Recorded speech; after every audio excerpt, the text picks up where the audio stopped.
Hello everyone, it's Sandra and welcome to another episode of Empties and New Products. This is a series that I do on my channel in which I share with you some products that I've used up lately and the new products that have taken their place. As always, there's a little bit of everything, some skincare, some makeup, some miscellaneous body care items, and I'm going to be starting with skincare. The first category is acid exfoliation. I have about a year and a half's worth of acid exfoliation empties here, and what I've learned in the last year and a half is that for me, less is more when it comes to acid exfoliation. Once a week is plenty, sometimes twice a week if it's a more gentle product. The first up is the Morning Expert Multi-Acid Pads by This Works. This was a really gentle product, just pre-soaked pads containing fruit acids as well as azelaic acid. So this was a bit more gentle, really nice morning step, especially before makeup application, to really make sure that there are no dry patches on the skin and just to make sure that all the dead skin cells are exfoliated. So yeah, it was a nice product. Not my favorite of the bunch, but I enjoyed using it. Next up is the Ole Henriksen Fat Glow Facial. This contains polyhydroxy acids, which are more gentle than alpha hydroxy acids and beta hydroxy acids. This was like a mask kind of texture. It was pink. So you put it on the face and then you rub it in and then it changes from pink to white. That kind of gives you the indication that the ingredients are activated and ready to go. You leave it on for up to 15 minutes, then you wash it off. And it was nice. It was very gentle. This is a product that I would recommend if you are somebody that's just kind of dipping their toes into the world of acid exfoliation and you don't want to just dive right into some heavy duty stuff. Next is my favorite of the bunch, and it's the Paula's Choice 25% AHA plus 2% BHA exfoliant peel. This is also a lot more heavy duty than the previous two products I talked about.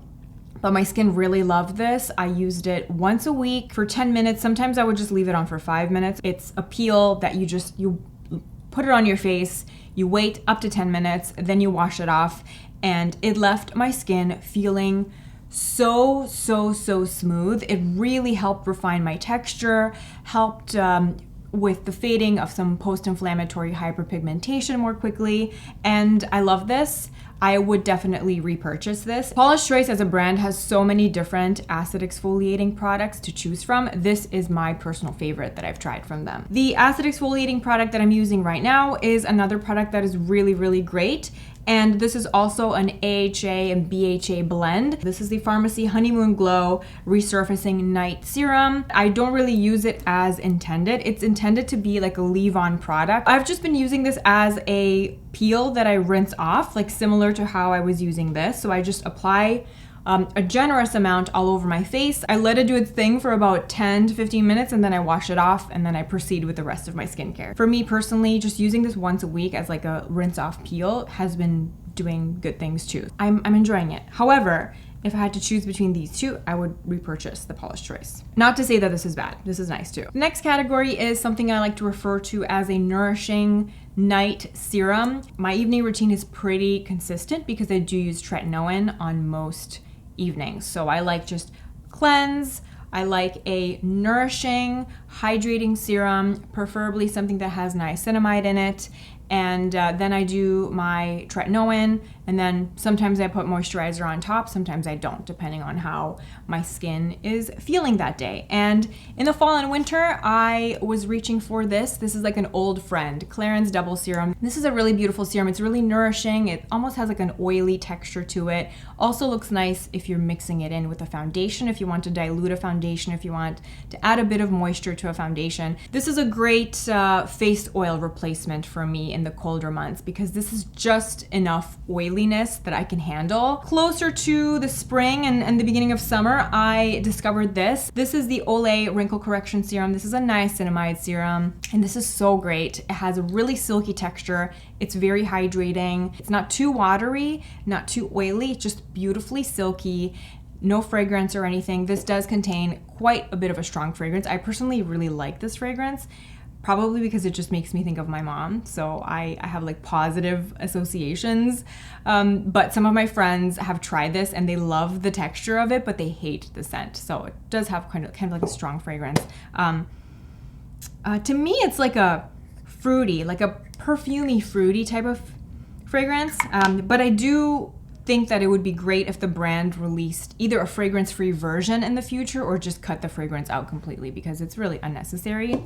But I digress. Back to the Olay. This is fragrance-free. It's just a great niacinamide serum. If you can pick this up on sale, it's worth a try. It's got like a good amount of niacinamide in it, but not too much, because my skin doesn't like stuff that has too much niacinamide. Sometimes I can irritate my skin. I would have repurchased this if it wasn't for somebody in the comments. Last time I talked about this, somebody asked me if the texture of this was similar to the texture of the Necessaire body serum, and she mentioned that she loves to use the Necessaire body serum on her face. I've had a lot of messages throughout the last few months saying that the Necessaire body serum is actually really great to use on the face. So I was like, let me just try it. You know, I've got nothing to lose. I have this hanging around. Let me try using this on my face. And it's amazing. The texture is actually very, very similar. You get more bang for your buck with this one for sure. Again, fragrance-free, really, really silky, contains niacinamide, contains hyaluronic acid, contains ceramides. It's basically everything I want in an evening nourishing serum. So this is what I've been using every evening. I stopped using this on my body and I'm only using this on my face now. PSA, if you have this and you haven't tried it on your face yet, give it a try. It's beautiful. It's been playing especially well in my evening routine. Cleanse my face, put this on, you know, wait for it to sink in. It sinks in really, really beautifully. I use just about a pump of it. And then I apply my tretinoin, and then sometimes I add moisturizer on top, sometimes I don't, depending on how my skin is doing. But yeah, I've been loving this. I mean, I like this as a body serum, but I feel like I'm reaping the benefits even more now that I started using this on my face. Next, in terms of moisturizer, I had a jar of this super, super luxe Lancome Absolute Soft Cream. This was sent to me in PR from the brand. They asked me to choose what I wanted to try from the range, which is great. I love it when brands do that, because that way I'm assured to choose something that suits my skin type and it's something that I can actually use and review. The Absolute range by Lancome is kind of like their super, super high-end skincare range, kind of designed to compete with the likes of La Mer, especially the fact that they have, you know, different textures of the moisturizer depending on your skin type. I chose the soft cream because that is the lighter version and I have combination oily skin. And this was a beautiful moisturizer. It's one of those bougie face creams that I can see a celebrity makeup artist using to prep the skin of a celebrity client for a red carpet. It's one of those products. It truly, truly, truly shines when used as a skin prep moisturizer before makeup. It hydrates and plumps the skin like nothing else. It does such a great job and it smells really, really nice. It has that authentic, freshly picked rose scent. It's like a fresh green rose scent. It's not like a jammy, headache-inducing rose. It's a beautiful rose scent, and obviously they derive a lot of ingredients in this moisturizer from roses.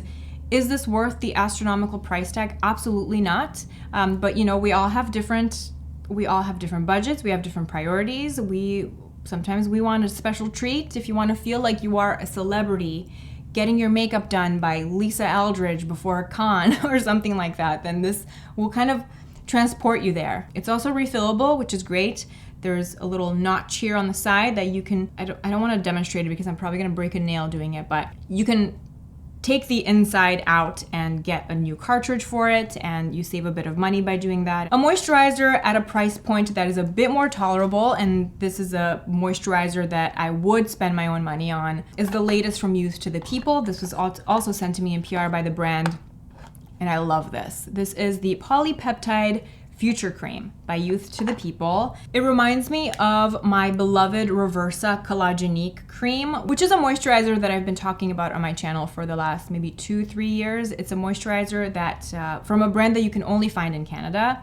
So if you are in Canada and you haven't tried that moisturizer, highly recommend checking it out because it's great and it's actually very, very similar to this at a slightly lower price point. This is a little bit better because I find it a little bit more hydrating. Lightweight, water, gel, cream texture. It's a beautiful product. It's everything that I like in a moisturizer. There's no scent. It just feels very lightweight on the skin. It's like the perfect summer moisturizer texture. Definitely my favorite Youth to the People moisturizer that I've tried. I think I've tried at this point every single moisturizer that they make. It's really beautiful, both as an evening or daytime moisturizer. Let's do some makeup. And I finally used up my Pat McGrath under eye setting powder. It took me 3 years to use it up, close to 3 years, because I bought this before the pandemic. Here she is, used up. This is something that I used every single day. I use this in the shade Light and it was a fantastic under eye setting powder. I don't really have anything bad to say about it. I really loved it. I was kind of in the mood to try something new. I saw a makeup artist that I like to follow on Instagram, Melissa Herkman. She did a video all about her favorite powders. She said that this is her favorite powder for brightening the under eye area, and it's the Givenchy Prisme Libre powder in shade number 3. It contains 4 different shades, shades of pink and peach, which makes this nice under the eyes. I just use the same brush, the Wayne Goss airbrush, and usually what I do is I just take whatever powder is in here. I just kind of dip my brush into everything, tap off the excess, and then just very, very gently tap my under eyes, and it's really, really finely milled and blurring and undetectable. It brightens the area a perfect amount without being too obvious. When it comes to mascara, I like to have 2 different mascaras going. I have like my evening mascara that's more volumizing, and then I have my everyday mascara where I want more length and separation, more of that natural look. The 2 mascaras that I had used up were the Merit mascara, which I really enjoyed. This is a beautiful everyday mascara. If you are a Glossier Lash Slick fan, I think you will really enjoy this. They are very, very similar. They give me a very similar effect on the eyes. And then for a volumizing option, I used up the Pat McGrath Fetish Eyes mascara. This was great. This gave me really nice volume. It held a curl nicely. These are the 2 mascaras that I'm using right now. And for an everyday mascara, the Swede Pro Lash Lift mascara is a new favorite. Up until now, my favorite mascara of the year was the Ilia mascara, but this has just dethroned the Ilia mascara. This is one of the best mascaras I've ever used. I'm wearing it today. It, as the name suggests, Pro Lash Lift. It really lifts and separates and lengthens. It's exactly what I want in an everyday mascara. Really, really, really, really, really happy that I found this, and I would definitely repurchase. The volumizing mascara that I've been using is just the good old classic YSL Faux Seal Radical. Gives very good volume. Again, holds a curl beautifully, and it's really, really black. It really gives me those like sexy smoky lashes. But this does smudge really easily, even if I pair it with my mascara primer. This usually, when I use this, the Heroin Make mascara enhancing primer, sometimes when I use this, it can help a mascara stay on a little bit longer. And this definitely helps. Like, I can get it past the 4 or 5 hour mark without smudging, but it still ends up smudging after a longer stretch of time, especially now in the summertime that it's more hot. That's kind of why I've delegated it as a night out, just like a quick 2 hour dinner or like 3-4 hour evening mascara. Out of all 4 of these mascaras, if I only had to choose one though, I would choose the Swede mascara. This is just a gem. Moving on to some hair products, I did use up my Kerastase Cicaplasme Blonde Absolu. This was a moisturizing lotion, like styling lotion that also gave some heat protection, and it also claimed to, help nourish highlighted hair. It has like a very, very faint purple tint, but I didn't notice any like particular color correcting properties. It wasn't as moisturizing though as this, so I went back to this. This is an old favorite that I repurchased a couple of times throughout the years. It's the Davines Momo Hair Potion. This was recommended to me by my hairstylist several years ago. It's kind of been in and out of rotation, and it's just a really great moisturizing cream that doesn't weigh my hair down. My hair is very fine and very thin, but it can also get quite dry, especially at the ends, because, you know, obviously my hair is highlighted. So this does a great job at kind of delivering moisture without weighing my hair down. It smells really nice too. It has like a very faint melon, like a sweet melon scent, like a cantaloupe kind of scent. This does not have heat protection in it though, so I do pair it with a heat protecting product, and the heat protecting product that I'm using right now is the Kerastase Genesis Defense Thermique, and this is great. This is nice. It's like a spray-on, very lightweight, detangling and heat protecting milk kind of texture. This also smells really good. This smells like blood oranges. Next, let's talk some body care. I used up the ingrown hair pads from First Aid Beauty, and these were really great. I especially like these for travel. They're just easy to pack. This is great to pack. It doesn't go against your liquid restrictions, and it just really helps prevent ingrown hairs. In terms of everyday, like at-home ingrown maintenance, I have switched over to this product, and I am obsessed with it. I've talked about it on Instagram before. I have never had softer legs in my entire life until I started using this, and it's the Soft Services Smoothing Solution Calming Gel Exfoliant. This is what it looks like. It's like a clear gel. It's fragrance free. I use this product mainly on my legs. Sometimes I use it on the bikini area if I feel like I need some help with ingrown hair maintenance, but mostly on my legs. I use it about 3 times a week, and it is fantastic. A small amount is perfect. The amount that I showed you in my hand, that's enough for me to do one leg. I would strongly suggest putting a moisturizer on top of it, because if you're just leaving it on your skin, it does kind of have like a slight sticky residue. I use this in the evening, like I said, about 3 times a week. I get out of the shower, I pat myself dry, and then I apply a little bit of this on my legs, and then I apply moisturizing lotion on top. I go to bed, and I wake up in the morning to the softest legs of my entire life. I also used up some fragrances. I don't usually do fragrance empties when I do empties and new products, but this time it kind of worked out nicely because I recently used up these 2 fragrances, and there's a new fragrance in my life that I received that I'm actually enjoying.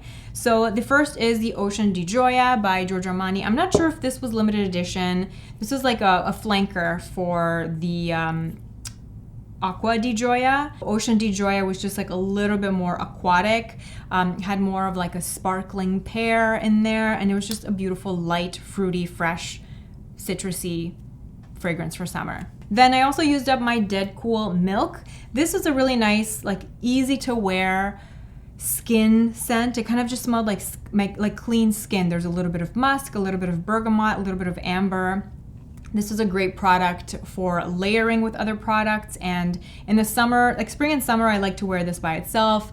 In the fall and winter, I like to layer this with more heavy-duty, woodsy, more intense florals. I found that when I would layer this with those, it kind of lightened them up a bit. So I really enjoyed this as a layering fragrance and as a standalone fragrance, and I would definitely repurchase. And the newest fragrance in my collection is by a new brand, and this was sent to me in PR, and I'm really, really enjoying it. VYRAO. Vireo. The name of this fragrance is Free 00. It's a beautiful, beautiful summer fragrance. This fragrance brand is really interesting. It's a new fragrance brand. It's a British fragrance brand, I believe, launched in 2021. It's the perfect summer fragrance. It's like a little bit of citrus, a little bit of florals, and a little bit of like sun-kissed sweet skin. It's not too zesty, so if you're not usually a fan of citrus, I think this is safe.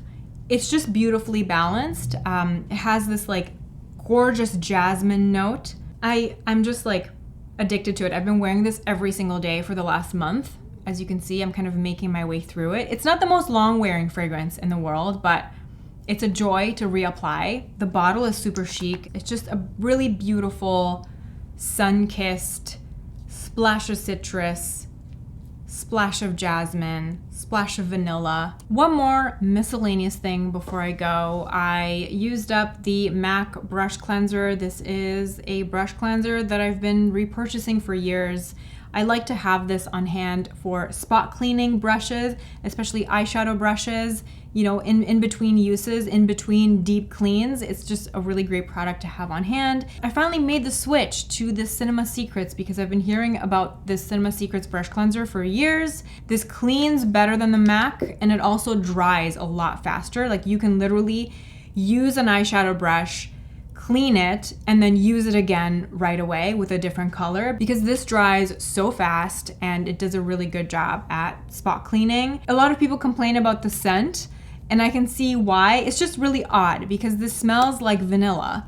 It's like a very strong synthetic vanilla scent, but it also smells like alcohol because it's an alcohol-based product. It's weird that it smells like vanilla. I don't know if there is an unscented version. It doesn't really bother me. That's it for me. Those are my latest empties and new products. I hope you enjoyed this. Let me know if you have any questions about anything in the comments below. I'll be chatting with you there. As always, thank you so much for hanging out with me today. Thank you for watching this video, and I will see you in the next one. Bye.